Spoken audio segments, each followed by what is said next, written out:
你有没有想过，一根香蕉可能让一个人当场站不起来，甚至差点心跳停止？朋友们，你知道吗？在急诊室里有一种状况，不是心肌梗塞，也不是中风，但一发作，心跳可以直接掉到30几下，甚至需要急救。今天我要揭开一个很多人完全忽略，却可能隐藏在你日常饮食里的秘密。我们先来看一个画面：一位平常很注重养生、60多岁的林先生，刚吃完一顿看起来很健康的餐点，饭后还顺手吃了他最爱的香蕉。结果他搭公车到医院，才刚下车的那一瞬间，双腿一软，整个人直接重重摔倒在地上。一开始他以为只是没站稳，结果下一秒发现事情不对了，人根本爬不起来，胸口还像被一颗大石头压住一样，喘不过气。被推进急诊室之后，一接上心电图，连医护人员都吓了一跳。林先生的心跳1分钟只剩下30几下。你脑中可能会立刻浮现一个答案，是不是心肌梗塞啊？但答案刚好相反，差点出事的凶手根本不是心脏病，而是他刚刚吃下去的那根香蕉，再加上体内慢慢累积起来的钾离子。今天我们要聊的这个隐形杀手高血钾，其实很藏在我们以为很健康的生活习惯里。5月1日适逢世界高血钾日，如果你或家人有高血压、糖尿病或肾功能已经开始出现变化，这支影片一定要看到最后。因为很多时候我们以为在养生，其实反而是在帮心脏里埋下一个不定时炸弹。嗨，大家好，欢迎来到宽宽医师的频道，我是肾脏科宽宽医师，一起关心你我肾脏健康。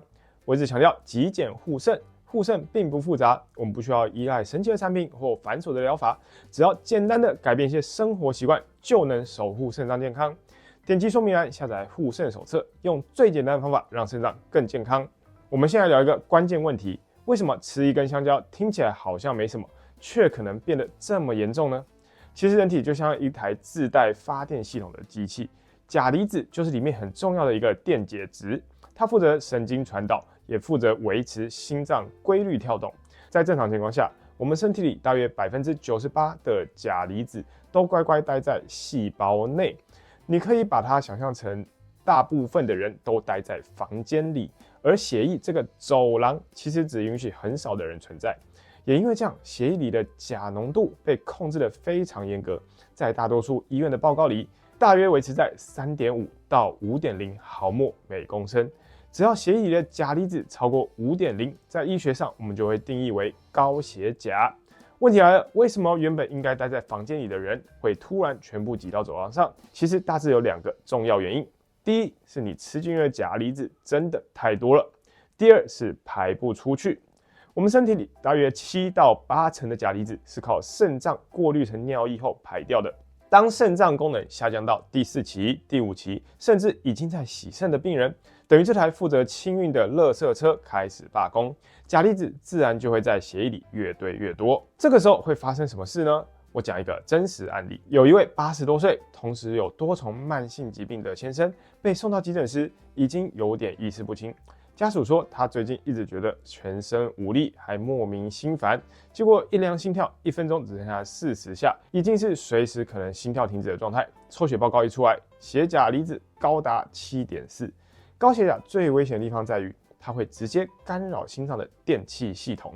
一开始血钾稍微升高，大约5.5，有些人就会开始觉得胸闷、烦闷，或者是说不上来哪里怪怪的。再高一点，接近6.0，就可能出现头晕、心悸，甚至呼吸不顺。如果超过6.5，就有机会出现严重的心律不整，心跳变得很慢，脑部供氧不足，甚至昏迷，需要紧急电击。但更麻烦的是，有些人其实几乎没有明显症状，却可能突然发生致命的心律不整。研究也显示，重度高血钾会让心脏骤停的风险大幅上升，甚至接近9倍。也难怪临床上常说高血钾真的是一个很伤心的问题。听到这里，很多爷爷奶奶在门诊就会问我，那是不是我少吃一点重口味的东西，多吃一点养生食物就好了呢？但这其实是很多人踩进去的陷阱。对肾脏功能不好的人来说，有时候你以为健康食物，反而是高血钾的隐藏地雷。我们接下来盘点3个常常让病人听到会吓一跳的高钾食物陷阱。你可以一边听一边看看家里的餐桌是不是也常出现。地雷1：现打果汁。很多人觉得水果很健康，但因为牙口不好或觉得很麻烦，就干脆全部打成果汁，甚至每天一杯当作养生。但问题就在这里，一杯大杯的柳丁汁常常可能要3到4颗柳丁，打成汁之后，钾离子会被浓缩，等于短时间内一次灌进大量的钾离子。对肾脏不好的人来说，这一杯其实是很难负荷的。所以想吃水果，最简单的原则就是直接吃，切着吃，控制分量，先不要打成果汁。地雷2：低钠盐与薄盐酱油。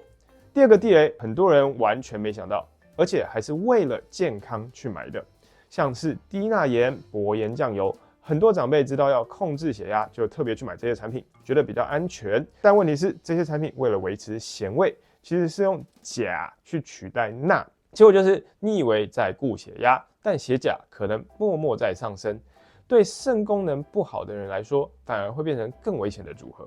所以在门诊，我常常直接说一个很简单的原则：不用特别买低钠盐，我们就用一般的盐就好。但重点是少一点，控制分量，这样反而是最安全。地雷3：干燥食材。第3个陷阱更常被忽略，很多人完全没有想到，最危险的不是新鲜的，而是干燥的。同样一种食物，一旦经过干燥，钾离子就会大幅浓缩。举个例子来说，每100公克的新鲜木耳，钾大约只有50多毫克，但干木耳可以直接飙到1400毫克左右，等于差了20几倍，这个差距非常惊人。再像大家炖汤很爱加的干香菇，钾含量甚至可以高达2000多毫克这真的就是一锅钾离子的炸弹。好，听到这里先不要紧张，很多人会开始觉得，那是不是什么都不能吃了呢？其实完全不是这样。